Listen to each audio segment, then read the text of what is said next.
मेरा नाम रूपाली है। बचपन से लेकर ही मैं अपने माता पिता के प्यार के लिए तरसती आई थी।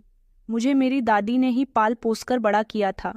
मैं बचपन से ही एक ऐसे इंसान थी जो कभी खुलकर नहीं हंसती थी। एक ही घर में हम सब लोग रहते थे। जब मेरी दादी जिंदा थी तब वह मुझसे बहुत प्यार करती थी। मेरे सारे काम भी वही किया करती थी। मेरी दादी की कोई बेटी नहीं थी, उनके सिर्फ 2 बेटे थे। दादी ने बताया था कि जब मैं बहुत छोटी थी तब मेरे मम्मी पापा तो इस दुनिया को छोड़कर चले गए थे। अब घर में सिर्फ दादी, मेरे चाचा चाची और उनके 2 बच्चे मौजूद थे। मेरे चाचा की बेटी का नाम नमिता और बेटे का नाम निमेश था। वह दोनों आपस में खेलते रहते थे।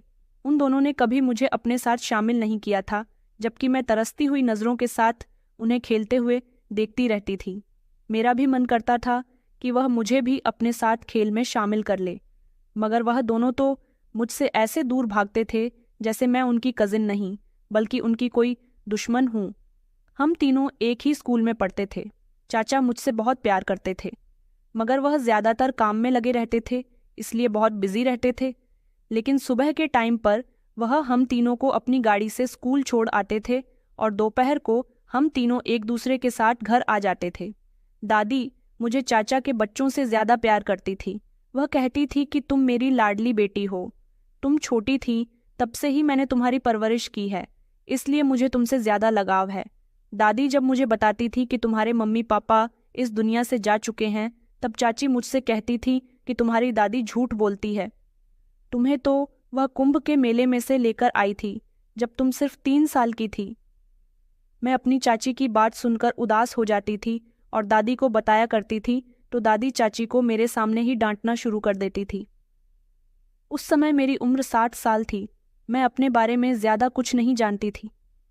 दादी का कहना था कि चाची मुझसे झूठ बोलती है। मैं चाची की बातों में ना आया करूं। मैं देखती थी कि चाची अपने बच्चों से बहुत प्यार करती थी। उनको देखकर मैं मन ही मन सोचती कि अगर मेरी मम्मी भी जिंदा होती तो वह मुझे भी बहुत प्यार करती। चाची ने तो कभी मुझे माँ बनकर पाला ही नहीं था। वह तो मुझे दादी के पीछे हमेशा डांटती रहती थी। एक दादी ही थी जिनको मेरी परवाह थी, जो मेरे सारे काम किया करती थी, जो मेरी छोटी छोटी ख्वाहिशों को पूरी किया करती थी। मैंने दादी से कई बार कहा था कि वह मेरे मम्मी पापा का फ़ोटो मुझे दिखा दे, मगर दादी कहती थी कि मैं तुम्हारे मम्मी पापा की फ़ोटो रखकर भूल गई हूँ। न जाने वह कहाँ पर है। जैसे ही मुझे मिलेंगे मैं तुम्हें दिखा दूंगी। मगर चाची कहती थी कि तुम्हारी दादी तुमसे झूठ बोलती है। तुम्हारे माता पिता का कोई फ़ोटो ही नहीं है। मेरा कहना मानो, तुम मेरी बात पर यकीन किया करो। तुम्हें तुम्हारी दादी कुंभ के मेले में से ही लेकर आई थी, मगर तुम मेरी बात का यकीन ही नहीं करती हो। अब मैं किसकी बात का यकीन करती? मैंने सोच लिया था कि मुझसे जो ज़्यादा प्यार करता है मैं उसी की बात का यकीन करूंगी। मैं अपनी दादी की ही बात का यकीन किया करती थी। मैंने कई बार दादी से अपने ननिहाल के बारे में भी पूछा था, तो दादी कहती थी कि तुम्हारी माँ इकलौती बेटी थी और तुम्हारे नाना नानी उसके बचपन में ही मर गए थे। इसीलिए मैंने दादी की इस बात पर भी यकीन कर लिया था। जब निमिषा और नमिता के नाना नानी हमारे घर आते थे और वह उनके लिए ढेर सारे गिफ्ट्स लेकर आते और उन्हें बहुत प्यार करते, तो मैं उन्हें बड़ी बेताब नज़रों से देखती थी कि काश मेरे नाना नानी भी होते तो मुझे भी इसी तरह से प्यार करते। वो लोग भी मुझसे प्यार से बात करते थे, मगर सिर्फ मेरे चाचा और दादी के सामने। जब चाचा और दादी सामने नहीं होते थे तब वो लोग मुझे धुतकार दिया करते थे। मेरी चाची मुझे बहुत डांटती थी और मुझसे मना करती थी कि मेरी कोई भी शिकायत अपनी दादी से मत करना। मैं चाची की घूरती हुई नज़रों से बहुत डरती थी, इसलिए उनकी कोई बात दादी से नहीं कहती थी। चाची मुझे हमेशा बातें सुनाती रहती थी कि यह हमारा घर है, तू तो ना जाने कौन है, किसका खून है। तेरी दादी तुझे यहाँ पर लेकर आई है और हम पर बोझ बना दिया है। चाची की ऐसी बातों पर मेरी आंखें आंसू से भर जाती थीं। उनके दोनों ही बच्चे मुझ पर बहुत रौब झाड़ते थे। फिर मैं जल्दी से सारी बातें भूलकर मग्न हो जाती थी। चाची के बच्चे मुझसे बहुत काम करवाते थे और मैं भाग भाग कर उनका काम करती थी। कुछ समय बाद मेरी दादी भी मुझे इस दुनिया से छोड़कर चली गई। उनके जाने के बाद तो मैं पूरी तरह से अकेली रह गई थी। इस समय मेरी उम्र 17 साल थी। मैं बहुत दुखी हो गई थी। एक आखिरी प्यार करने वाला सहारा भी मुझसे छूट गया था। चाचा तो बहुत नरम दिल और प्यार करने वाले थे। जो अपने बच्चों का सामान लेकर आते वही मेरे लिए भी ज़रूर लेकर आते थे। मगर चाचा जी फालतू किसी से बात नहीं करते थे। आखिर मैं भी अपना दर्द किसको सुनाती? इस घर में मेरी परेशानी सुनने वाला कोई भी नहीं था। दादी के मरने के बाद मैं उनकी चीज़ों को देख देख कर रोती रहती थी। मुझे उनकी बहुत याद आती थी। मेरी हिम्मत पूरी तरह से टूट चुकी थी। इस घर में अब सब लोग मुझसे नफरत करने वाले ही बचे थे। चाचा जी मुझे भी आगे पढ़ाना चाहते थे, मगर चाचा ने कहा था कि इसके लिए इंटर ही काफ़ी है। चाचा जी के मना करने के बावजूद भी चाचा जी ने मेरा भी एडमिशन कॉलेज में करवा दिया था। नमिता का एडमिशन तो वह 1 साल पहले ही करवा चुके थे, क्योंकि नमिता हमसे पढ़ाई में एक स्टैंडर्ड आगे थी। वह दोनों भाई बहन कॉलेज में मुझसे अलग अलग ही रहते थे। कोई भी मुझे अपनी कज़िन नहीं बताता था। कॉलेज में कोई भी लड़की मेरी दोस्त नहीं थी। कुछ तो मुझे बेवकूफ़ बनाती रहती थी और फिर मुझ पर हंसती थी। मेरे दोस्त मेरे चाचा के बच्चों के साथ मिलकर मुझे छेड़ते रहते थे। जब मैंने देखा कि मुझे कॉलेज में कोई भी अहमियत नहीं देता, तो मैंने सबसे अलग अलग रहने का फैसला कर लिया था।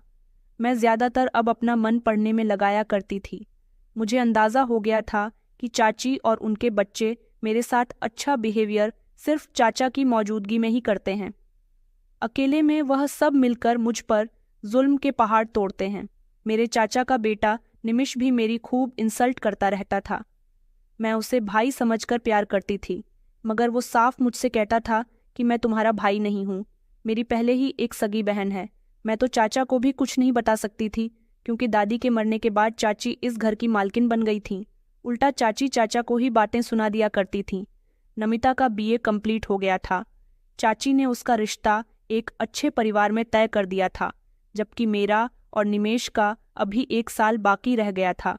अब घर में शादी आ जाने की वजह से चाची ने मुझे इस घर की नौकरानी बनाकर रख दिया था, और उनका बेटा भी मुझे बहुत सारे काम बताया करता था। मुझे पढ़ने का बहुत शौक था, मगर घर के काम करने की वजह से मेरी पढ़ाई का बहुत नुकसान हो रहा था। मुझे अपने चाचा पर बहुत तरस आता था कि वह मेरी फीस कैसे पूरी करेंगे। मैं चाहती थी कि मैं अपनी पढ़ाई पूरी करने के बाद नौकरी कर लिया करूंगी, ताकि चाचा का हाथ बंटा सकूं। मैं अभी आगे और पढ़ना चाहती थी, मगर चाची कहती थी कि हम तुम्हारा खर्च अब नहीं उठा सकते। चाची मुझे रात का बचा हुआ खाना खिलाया करती थी और साथ में 10 तरह की बातें भी सुनाती थी कि तुम हम पर बोझ हो। कितने समय से मेरे पति तुम्हारा खर्चा उठा रहे हैं। न जाने तुम कौन हो। तुम्हारी दादी तो इस दुनिया से चली गई और तुम्हें हम पर छोड़ गई है। वह तुम्हें यह सोचकर कुंभ के मेले से लेकर आई थी कि वह तुम्हारी सारी जिंदगी परवरिश करेंगी, मगर वह बुढ़िया तो मर गई। अगर सारी जिंदगी तुम्हारी परवरिश करने के लिए लेकर ही आई थी, तो मरने पर भी तुम्हें अपने साथ लेकर जाना था ना। हमेशा वह यही कहती थी कि तुम हम पर बोझ बन गई हो। मैं बच्चों को ट्यूशन भी पढ़ाती थी, वह भी तब जब चाची शाम को सोती थी, वरना चाची मुझे सुकून से पढ़ने भी नहीं देती थी और मुझे बार बार उठाती रहती थी। फिर ट्यूशन के पैसे भी वह सारे खुद ही ले लिया करती थी। कहती थी कि महंगाई बहुत है और फिर तुम्हारा खर्च भी तो हम ही करते हैं, इस हिसाब से तुम्हारे पैसे हमारे हुए। मुझे कई बार भूखा रहना पड़ता था, मगर मैं किसी से कोई शिकायत नहीं करती थी। यही सोचती थी कि अगर मेरी किस्मत में भूखा रहना ही लिखा है तो फिर क्या हो सकता है। अब तो चाचा को भी चाची के बिहेवियर का अंदाज़ा होने लगा था, मगर वो चाची के आगे बेबस थे। इस घर में अकेले वही तो ऐसे इंसान थे जो आते और 2 बोल प्यार के बोल लिया करते थे। उनसे मुझे सुकून मिल जाता था।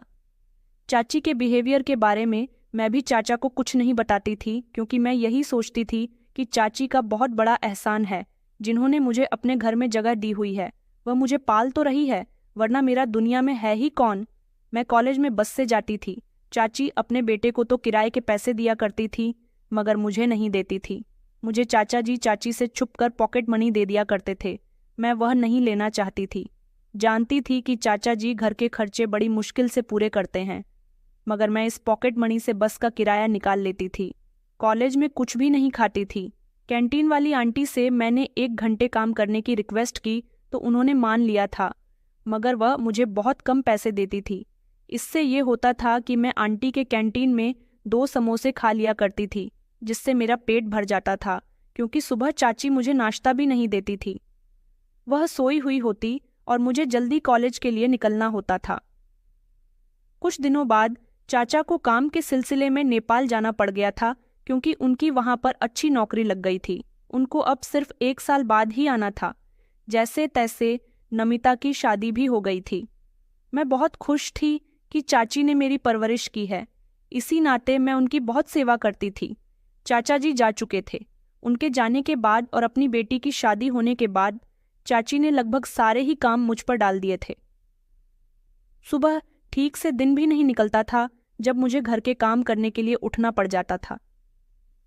चाचा जी के जाने के बाद चाची ने मेरी पढ़ाई रुकवा दी थी, क्योंकि मेरा बीए कंप्लीट हो चुका था। निमिष भी एक मामूली सी नौकरी पर लग गया था। वह भी अब थोड़े से पैसे लाने लगा था। मैं तो बासी रोटी पानी के साथ खा लिया करती थी। मुझे तो इस घर में अपने लिए चाय बनाने की भी परमिशन नहीं थी। अगर किसी के लिए चाय बनती और वह बच जाती तो मैं वह पी लिया करती थी। इस दुख भरी जिंदगी पर मैंने कभी उफ भी नहीं किया था। मैं सोचती थी कि ऊपर वाला तो सब कुछ देख ही रहा है। नमिता जब जब अपने पति के साथ घर आती तो मेरे लिए काम और ज्यादा बढ़ जाता था, और इसी तरह समय गुजरता चला गया। नमिता ने एक प्यारे से बेटे को जन्म दिया था। जब से नमिता का बेटा हुआ था, वह और भी जल्दी जल्दी अपने मायके आने लगी थी। नमिता और उसके बेटे का ख्याल भी मुझे ही रखना पड़ता था। उसके बेटे का नैपी चेंज करना, उसके कपड़े वगैरह चेंज करना, यह सब भी मैं ही देखती थी। वह अपने पति के सामने मुझ पर किसी नौकरानी की तरह हुक्म चलाती थी। जब जब नमिता हमारे घर आई थी, मेरे दिन बड़ी मुश्किल से गुजरते थे। मैं थक कर चूर हो जाती थी। चाचा जी नेपाल जाने के बाद अच्छी खासी कमाई करने लगे थे, जिससे चाचा के घर में पैसों के वारे न्यारे होने लगे थे, क्योंकि चाचा जी ने जो काम शुरू किया था वह उन्हें अच्छा खासा प्रॉफिट दे रहा था। चाची अभी भी ट्यूशन के सारे पैसे मुझसे ले लिया करती थी। मैंने धीरे धीरे बच्चे कम करने शुरू कर दिए, क्योंकि मुझे इस काम में कोई फायदा नहीं मिलता था। आखिर में मैंने 1-2 बच्चे रहने दिए थे, ताकि चाची को मुझ पर शक ना हो जाए। चाचा जी अब चाची से फोन कर कर कहते थे कि मैं चाहता हूं कि अब तुम रूपाली के लिए भी अच्छा सा रिश्ता तलाश करो। अब मैं उसकी शादी करना चाहता हूं। वह चाचा को यही तसल्ली देती रहती थी कि मैं रूपाली के लिए भी रिश्ता तलाश कर रही हूं, मगर वह मेरी शादी अभी इतनी जल्दी नहीं करना चाहती थी। मैं हमेशा चाची के साथ शॉपिंग पर जाती रहती थी, क्योंकि चाची के पास अच्छे खासे पैसे रहने लगे थे। वह बड़े बड़े शॉपिंग मॉल से शॉपिंग किया करती थी। चाची मुझे शॉपिंग बैग पकड़ा दिया करती थी और खुद शॉपिंग करती रहती थी। एक दिन जब चाची मुझे अपने साथ शॉपिंग पर ले गई थी, तब मैं भूखी प्यासी और खाली पेट थी। गर्मी का समय था। मैं चाची की शॉपिंग बैग पकड़े पकड़े थक गई थी। मैंने चाची से कहा था कि मैं बहुत थक गई हूँ। चाची, अब मेरे अंदर खड़े रहने की हिम्मत नहीं है। चाची जी कहने लगी कि अच्छा तू यहीं पर बैठ जा, मैं मॉल के अंदर जा रही हूँ। वापस आऊँ तो तू मुझे यहीं पर बैठी हुई मिलना। मैंने चाची जी से कहा था कि जी अच्छा ठीक है, आप चली जाओ, और मैं खुद मॉल के सामने बने एक मैगी पॉइंट पर बैठ गई थी। मेरे ही सामने एक अमीर फैमिली बैठी हुई थी।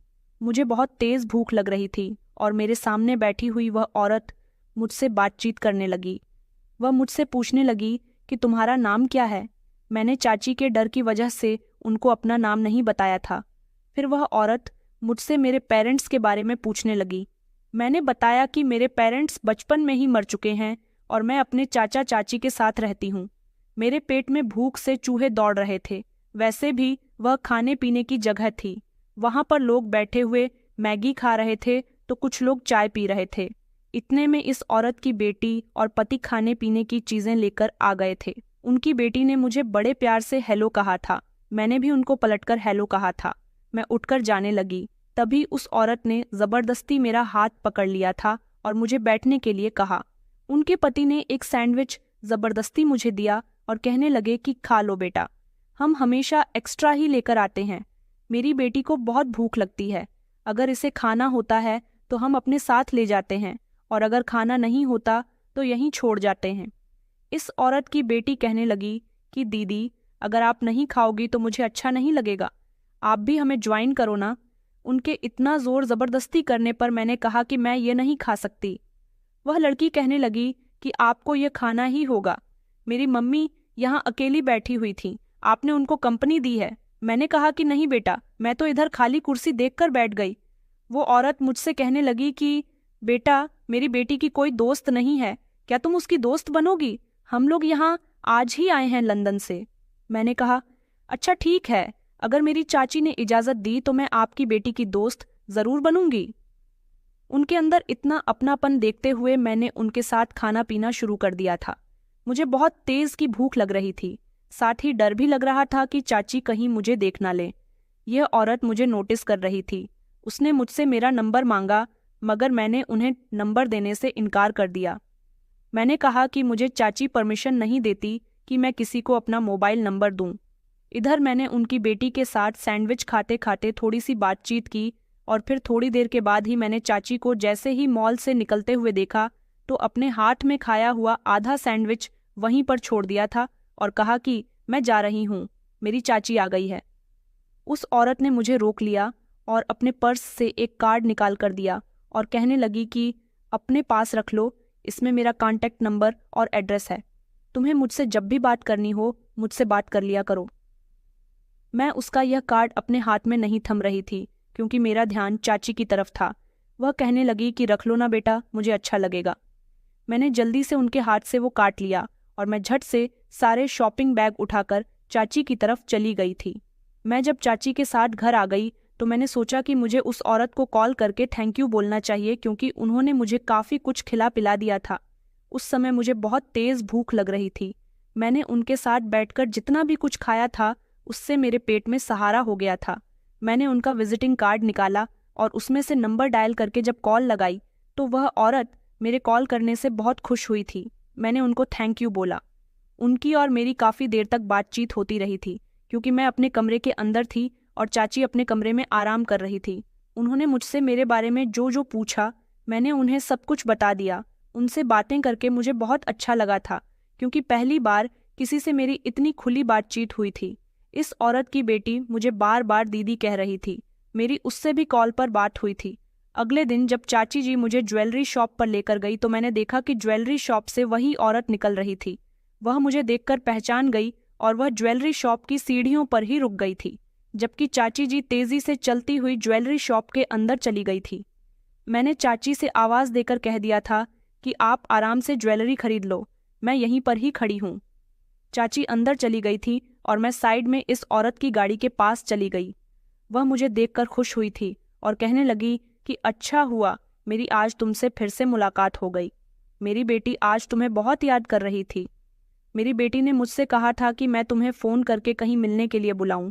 मैंने कहा, लेकिन मैं घर से ज़्यादा बाहर नहीं जाती। मुझे चाची ही घर से बाहर लेकर आती है तो मैं आ जाती हूँ।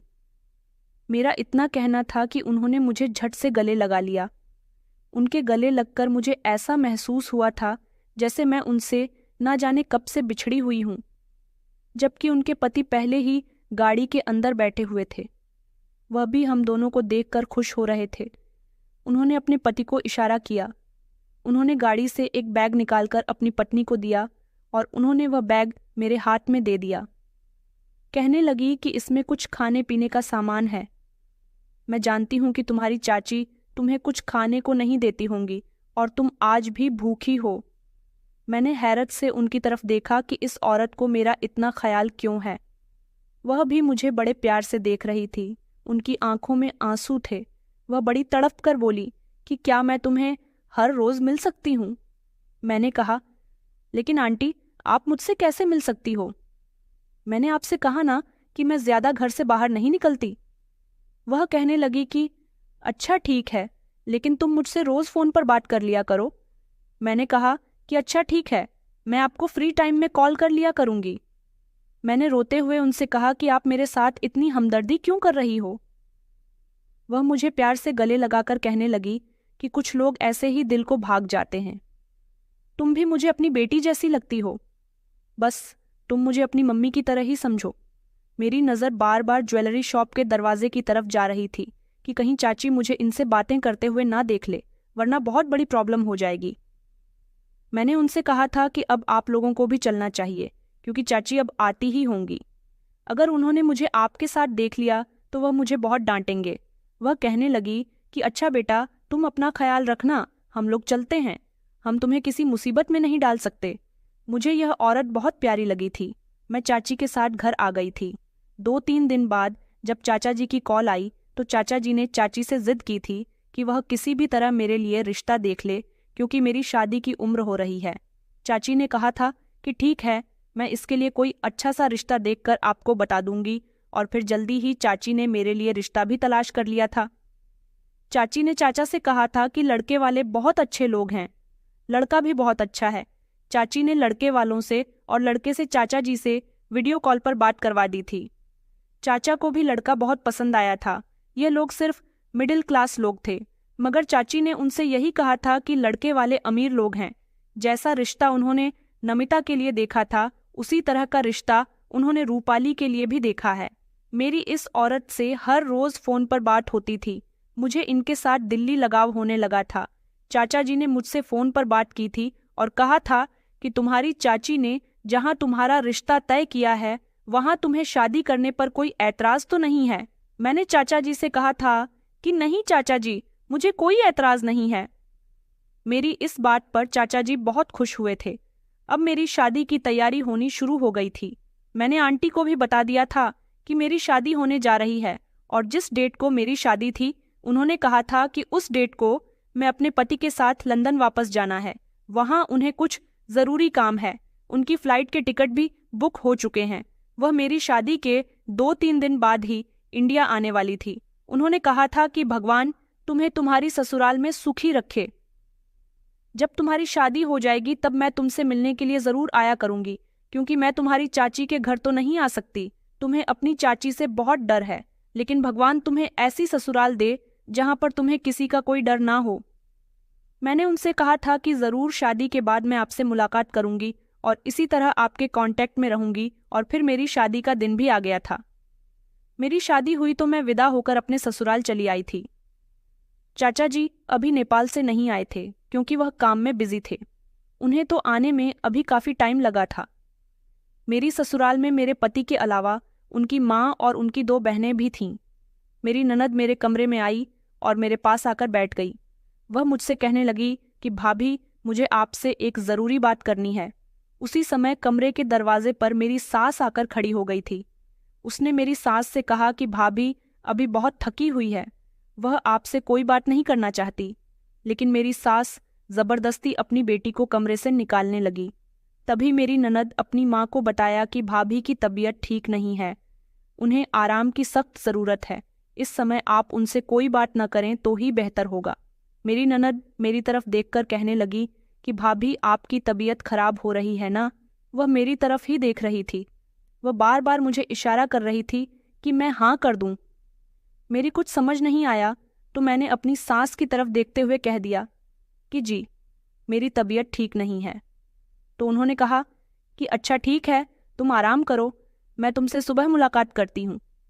यह कहते हुए वह कमरे से बाहर चली गई थी, जबकि मेरी ननद ने जल्दी से एक कागज का टुकड़ा चुपके से मेरे हाथ में थमा दिया और वह कमरे से बाहर चली गई। आखिर उसने मुझे क्या दिया था, ये मेरी समझ नहीं आया था। मैं अभी कमरे में अकेली ही बैठी हुई थी। जब मैं बाथरूम में कपड़े चेंज करने के लिए गई तो साथ ही मैंने वह कागज का टुकड़ा भी खोलकर देखा। यह कोई लेटर था।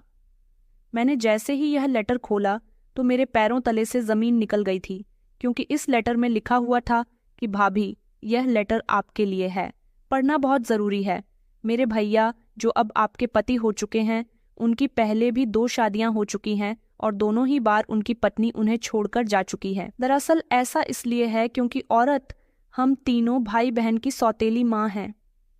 हमारे पापा ने इसे 5 साल पहले दूसरी शादी कर ली थी, और इससे शादी करने के 1 साल बाद ही हमारे पापा इस दुनिया को छोड़कर चले गए। तभी से यह औरत मेरे भाई की खुशियों की दुश्मन बनी हुई है। यह औरत चाहती है कि मेरे भाई का परिवार आगे न बढ़ सके, क्योंकि हम तीनों भाई बहन से अपनी दुश्मनी निकालना चाहती हैं। इसने कभी भी हमें अपनी औलाद ही नहीं समझा, और शादी की रात मेरी हर भाभी को यही कह देती है कि मेरे भाई को टीबी की बीमारी है, और फिर मेरे भाई की पत्नी उन्हें बिना कुछ बताए ही डर के मारे छोड़कर चली जाती है। और हम अपने भाई की शादी हर बार इसीलिए करवाते हैं ताकि हमारे भाई का घर बच सके। अब की बार हमें सच्चाई पता चल गई कि आखिर हमारी सौतेली माँ मेरे भाई की पत्नियों के साथ क्या करती है जब वह घर से भाग जाती है। मैं आपको पहले ही बता देती हूँ, मेरी सौतेली माँ आपसे भी यही कहेगी। आपको उनकी बात का यकीन नहीं करना। मेरे भाई बिल्कुल ठीक है, बल्कि मेरे भाई एक ऐसे इंसान है जो अपनी सौतेली माँ के हर जुल्मों सितम पर खामोश रहते हैं। मेरे भाई चाहते हैं कि वह बदल जाए और वह सारी जिंदगी उन्हें माँ जैसा प्यार करे, मगर यह औरत सुधरने का नाम ही नहीं लेती। प्लीज़ भाभी, मेरे भैया को छोड़कर मत जाना। ये लेटर पढ़कर तो मेरे होश उड़ गए थे। मेरा पति थोड़ी देर के बाद ही कमरे में आ गया और उसने मुझसे कहा कि तुम अभी अपने घर जाने वाली हो या फिर सुबह को जाओगी। मैंने उसे चौंकते हुए देखा। वह कहने लगा, दरअसल मेरी 2 शादियां हो चुकी हैं और मेरी दोनों ही पत्नियां मुझे रात के समय ही छोड़कर चली गईं। मैं जानता हूं कि तुम भी मुझे छोड़कर चली जाओगी। तुम मुझे अभी बता दो, मैं कमरे का दरवाज़ा अंदर से बंद कर लूँगा। अगर तुम अभी जाना चाहती हो तो मुझे लगता है कि काफ़ी रात हो चुकी है। तुम्हें सुबह ही अपने घर जाना चाहिए। मैं अपने पति के करीब गई और मैंने उसका हाथ पकड़ लिया। मैंने कहा कि मैं ऐसा नहीं करूँगी। मैं तो आपको सारी जिंदगी छोड़कर नहीं जाऊँगी। मेरी बात सुनकर उसने बड़ी हैरानी से मुझे देखा था और वह कहने लगा, क्या तुम सच कह रही हो? मैंने कहा कि जी, मैं सच कह रही हूँ। मैं सारी जिंदगी आपका साथ नहीं छोड़ने वाली हूँ। आखिर शादी के 7 फेरे हम दोनों ने साथ लिए हैं। मेरी बात सुनकर वह खुश हुआ और कहने लगा कि तुम बहुत अच्छी हो और मासूम हो। मेरे अंदर कोई कमी नहीं है। मैं तो औरतों की बहुत इज्जत करता हूँ, मगर फिर ना जाने क्यों मेरी पत्नी मुझे छोड़कर चली गई। मुझे तो अभी भी यही डर था कि तुम भी मुझे छोड़कर चली जाओगी। मैंने उसे भरोसा दिलाया कि मैं छोड़कर नहीं जाऊंगी। उसके बाद हम दोनों की खुशहाल जिंदगी की शुरुआत हुई थी। अगले दिन मेरी नंदें बहुत खुश थीं और उन्होंने कहा था कि भाभी, आपका बहुत बहुत शुक्रिया, आपने हमारी बात मान ली। मेरी सौतेली सास मेरे कमरे में आई थी और उन्होंने मुझसे वही बात कही थी जो वह मेरे पति की पिछली 2 पत्नियों से कह चुकी थी। मैंने अपनी सास की बात को इग्नोर किया और कहने लगी कि कोई बात नहीं, अगर मेरे पति को परेशानी है तो मैं ऐसे हाल में भी उनके साथ गुजारा करने के लिए तैयार हूँ। ये बात सुनकर मेरी सास की आंखें फटी की फटी रह गई थी। ऐसा इसलिए कर रही थी क्योंकि वह एक अच्छी औरत नहीं थी। वह किसी को खुश होता हुआ नहीं देख सकती थी। अगले दिन मेरी सास के कुछ मेहमान उनके घर नाश्ते पर आने वाले थे। मेरी सास ने मुझसे कहा था कि नाश्ता अच्छा बनाना जो मेहमानों को पसंद आ जाए। मैंने अच्छा सा नाश्ता तैयार कर लिया था और मैं जैसे ही मेहमानों के सामने नाश्ता लेकर गई तो यह देखकर मेरी खुशी के ठिकाने नहीं थे कि जो मेहमान हमारे घर आए थे वह मेहमान कोई और नहीं बल्कि वही औरत थी जिसने मुझे अपनी बेटी बना लिया था। उनके पति और उनकी बेटी भी उनके साथ ही थीं। वह लोग मुझे देखकर खुश हो गए। मैंने खुशी से उन्हें गले लगा लिया था। उन्होंने कहा कि बेटा, तुम यहाँ, मैं तुम्हें अभी कॉल करके पूछने ही वाली थी कि तुम्हारा ससुराल कौन सा है। हम यहाँ से जाने के बाद तुम्हारे ससुराल ही जाने वाले थे। मैंने कहा कि आंटी, यही तो मेरा ससुराल है, मेरी शादी इसे घर में हुई है। तो वो कहने लगी कि अच्छा, ये तो बहुत अच्छी बात है। तुम्हारी सास मेरी दोस्त है, हम दोनों कॉलेज में साथ ही पढ़ा करते थे। ये देखकर तो मेरी सास भी दंग रह गई कि आंटी मुझसे इतने प्यार से बात कर रही थी। आंटी ने मेरी सास से कहा, क्या तुम इसे जानती हो? तो वो कहने लगी कि हाँ, मैं इसे जानती हूँ, यह बिल्कुल मेरी बेटी की ही तरह है। मेरी दोनों ननद भी फटी फटी आंखों से यह सब नज़ारा देख रही थी। मैं उन लोगों के लिए नाश्ता रख रही थी जब उन्होंने कहा कि तुम मेरी बेटी का बहुत ख्याल रखना।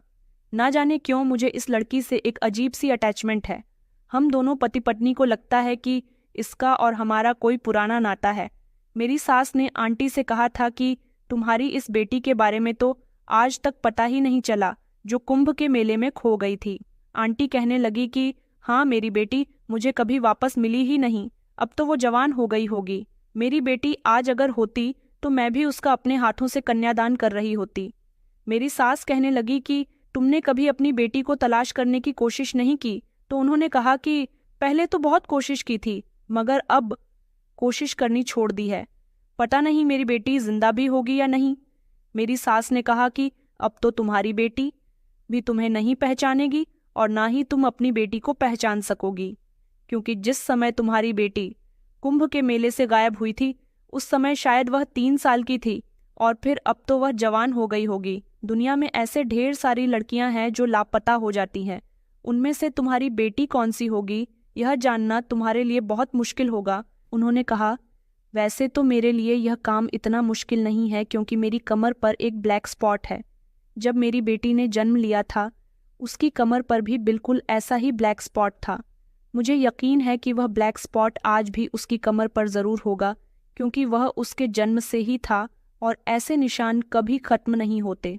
मैंने जब आंटी की यह बात सुनी तो ना जाने क्यों मुझे एक अजीब सी बात याद आई थी।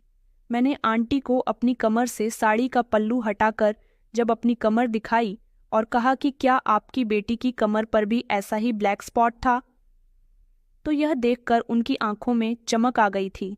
वह कहने लगी कि हाँ हाँ बेटा, देखो मेरी कमर पर भी बिल्कुल ऐसा ही ब्लैक स्पॉट है, इसका मतलब तुम ही मेरी बेटी हो। उन्होंने रोते हुए मुझे गले से लगा लिया था और कहने लगी कि तुम ही मेरी बेटी हो।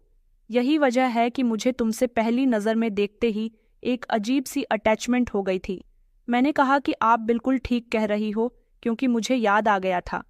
बचपन में जब मैं अपनी दादी से कहती थी कि मेरे माता पिता कहाँ गए, तो मेरी दादी कहती थी कि वह इस दुनिया को छोड़कर चले गए, जबकि चाची कहती थी कि नहीं तुम्हारी दादी झूठ बोलती है, ये तो मैं कुंभ के मेले से लेकर आई थी और आंटी की बेटी भी कुंभ के मेले से ही गायब हो गई थी।